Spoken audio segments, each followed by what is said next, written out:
Hi guys, it's me again.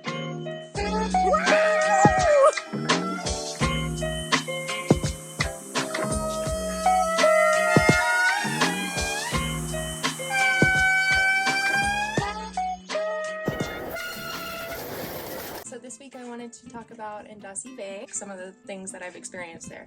Andasibe is part of the rainforest corridor. It runs north to south along the eastern coast of Madagascar. Andasibe is part of this rainforest corridor. It is directly east of the capital city, so it's the easiest rainforest and national park to access from Antananarivo, which makes it the most visited national park on the island. The drive from Antananarivo to Andasibe is about 3.5 hours. The first time I visited was in November 2018 with my two friends. One of them, his name was Angus, and he's an amazing wildlife filmographer.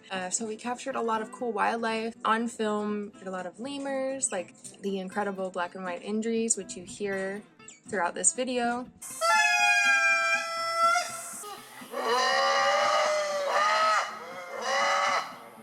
They are the largest living species of lemurs that exist today. We saw lots of lemurs actually. We also saw the diadem sifaka.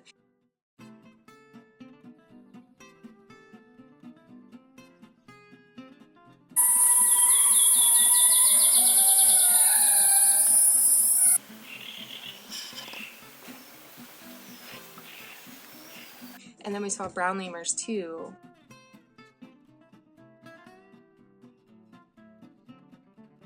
We got to see like baby lemurs. We also took a night hike, which was outside of the national park. We saw a mouse lemur.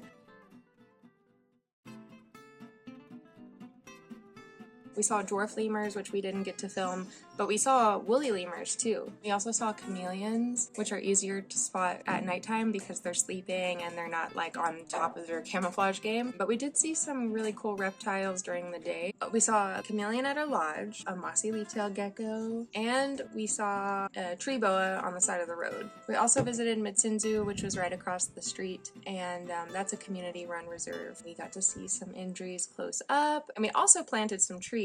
Plant a couple of trees and do some reforestation, which felt really good. We also visited the Amphibian Research Center. It's called Amphibian Survival Assurance Center of Andasibe. That was really cool to see. There's lots of endangered species of frogs. A couple weeks ago, I went out with Peter and Rainer. I'm excited to see what they're doing here, get back into the forest. They're trying to convince me to move here, which I just might, I don't know. They're both doing separate projects inside of the Andasibe area. Peter actually has some land out there and he is doing a big agroforestry project. You can live in harmony with the natural habitat without doing slash and burn agriculture. He's showed me his tree nurseries, his rice fields, his fish ponds, all the cool stuff he's doing out here.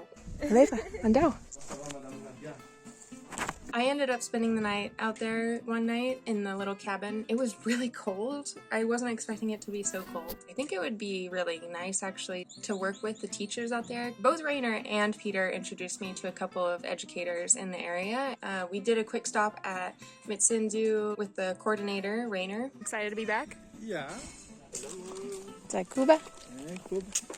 So it was nice to walk around with him. We went and looked at injuries from the Orchid Park, which is right down the street from Mitsunzu. So right when we walked inside, we saw a bird of prey. It was like some type of goshawk. I think it was a goshawk. We're not sure. I have to look at my book. Also, we did get some encounters with the little forest leeches. Not a big deal. Fun fact, some scientists actually collect leeches in the forest and then they analyze the DNA that is in their digestive tract to see what other species are living inside the forest because leeches feed off mammals, amphibians, reptiles, birds. So you can actually get a good idea of the biodiversity in an area based on these leeches, which is so cool. Who thought of that? We woke up really early at Peter's place. He took me to the hotel restaurant that's next to the park entrance. It's a really nice hotel and I got some breakfast. If you saw my video where I went to Tamatov with my friends, we actually got stuck in traffic overnight in the Andasibe area. It was nighttime. There was a huge traffic jam that lasted at least 5 or 6 hours. At sunrise, we got out of the taxi and did a little coffee run. We walked until we found some coffee.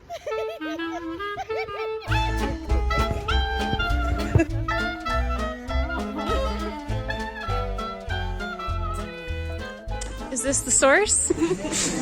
We got coffee like right next to Maromizaha Reserve.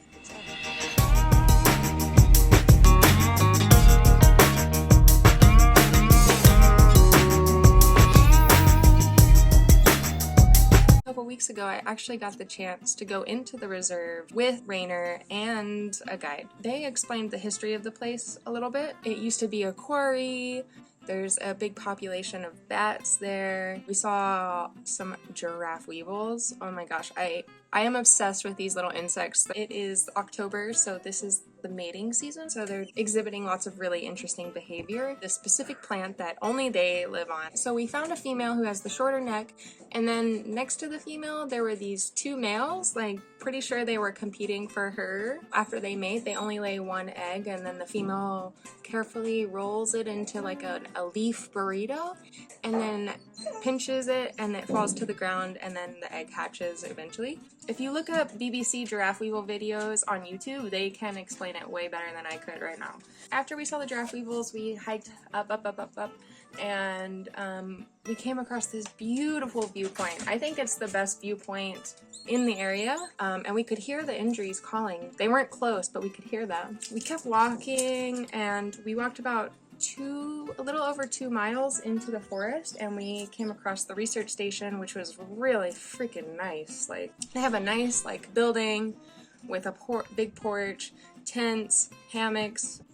I mean, if I was a researcher, I would love to work there. We didn't have much time because I was going to meet my friends in Vohimana, which is 7 kilometers further east, and I was going to spend the night there we're going to have like a party. It's an eco lodge. Anyway, we had to like quick tour of the research station, and then we had to head back. And it was like really rainy. Our guide found some sifakas hanging out in dragon trees, and it was beautiful. I didn't bring my camera because it was raining, but I did get like this crappy cell phone footage. Maybe I'll turn it into a painting someday. Yeah, and then we hiked as fast as we could out of there because I knew my friends were gonna get to Vohimana, the place on the road where we meet to hike into Vohimana. So that was a 4-mile hike already. Peter picked us up, dropped me off. My friends had just arrived, and we started a 1-hour hike into the forest to go stay at the Eco Lodge in Vohimana, which I had never heard about until recently. What do you guys think? Do you think she has an American accent? Bonjour. Bonjour Paris. Oh, je suis très content de vous rencontrer.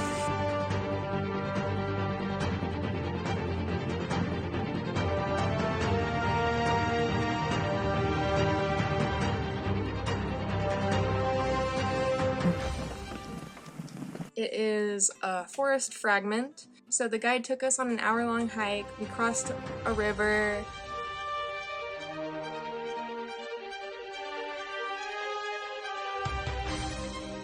We hiked muddy trails over some rice fields, and then we hiked along the train tracks to the Eco Lodge. Before we checked into the lodge, we saw that there was this really cool bridge. Apparently it's the largest bridge of its kind in Madagascar.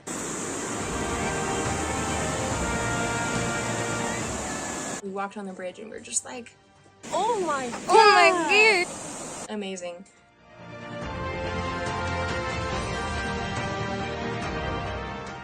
We met up with 15 other people who were friends of my friends.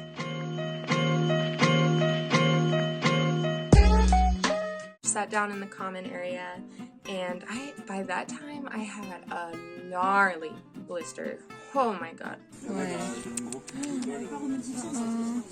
Yikes. Yeah, that blister. And then after we ate lunch, we decided to go on another hike. I was exhausted, but I wanted to go on this hike too. So it was a 3-hour hike. I hiked it in flip-flops, guys. And then some of it I just had to walk barefoot because it was too muddy. We didn't see we saw some birds, but we didn't see any lemurs on the hike. We did come across a super beautiful waterfall, which made it all worth it.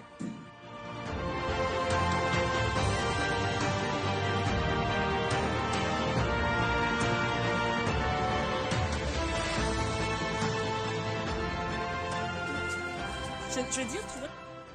We saw Tree Nursery too close at the beginning of the hike, which is cool. I love seeing when lodges have tree nurseries. That's like such a great way to give back. And then we got back and we saw some red belly lemurs like around the lodges, but they just like scurried off really quick by the time we got there. I wasn't able to get any good footage. By that time, I was utterly exhausted.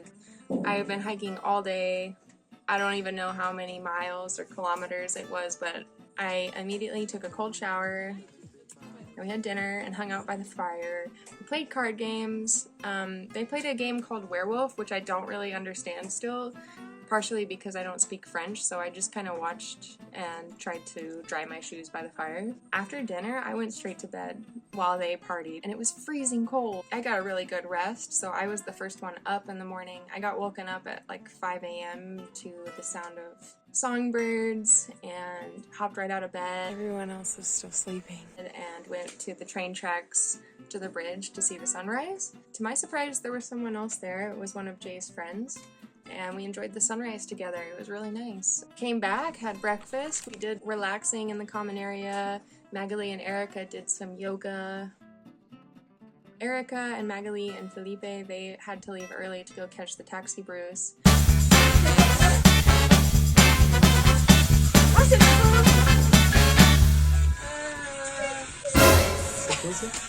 See you later. Our guide found a really big snake. Oh! The snake's name was called Manarana, which apparently is a hognose snake, but it just looked so big. I'm used to hognoses being like tiny, but can they really get this big? It was really sunshiny this day compared to the day before where it was really cold and rainy. Just two vloggers here at Vohimana. A couple of the guys that were there were playing with a drone, and it turns out that they started the YouTube channel around the same time as me. Go check them out. Two guys from Madagascar. They are working on some really great content. We hung out, did the drone, enjoyed the weather. We had a little time to go down to the river, and I found like a nice little private spot to do some skinny dipping because take a little bath. In my opinion, that's really like what makes a good trip, is being able to skinny dip in the river. Felt so good and refreshing. And then finally, around 1 p.m., we started to make our way back. And the car ride was really fun. We were all goofing off, singing. It was a great group of people, instant friends. We were like searching for food everywhere in Maromizaha, but since it was Sunday, nobody seemed to have food. No food! No food here! It's Sunday afternoon and everything is closed. Yep. And we went to 2 different places that didn't have food, and we were just like, 7 choice, nothing to eat. we're gonna die. I'm starving! But the third place was a charm, and it was super delicious. At around 8 p.m., I got back to Erica's house, and it was such a struggle to shower, and I had to repack my dirty clothes. There's no time to do laundry or anything, because I was going on expedition very early the next morning. It is 10:30. I'm so tired and dirty. I need a shower. And the cat really enjoyed my stinky clothes. Do you like my stinky clothes? My stinky forest clothes? Moral of the story is, go visit Andasibe if you can, whether it's at the national park, at Mitsunzu, at Maromizaha Reserve, or at Vohimana. If you have a chance, go visit all of them. These are all places that are working to protect what's left of the forest. This rainforest is disappearing fast, and if you do go and visit, make sure you're a responsible tourist. So what do you guys think? Should I move there? Let me know. Let me know in the comments below. I hope that the way I explained things made sense. Subscribe to my channel. Hope to see you guys again soon. Love you. Thank you for watching.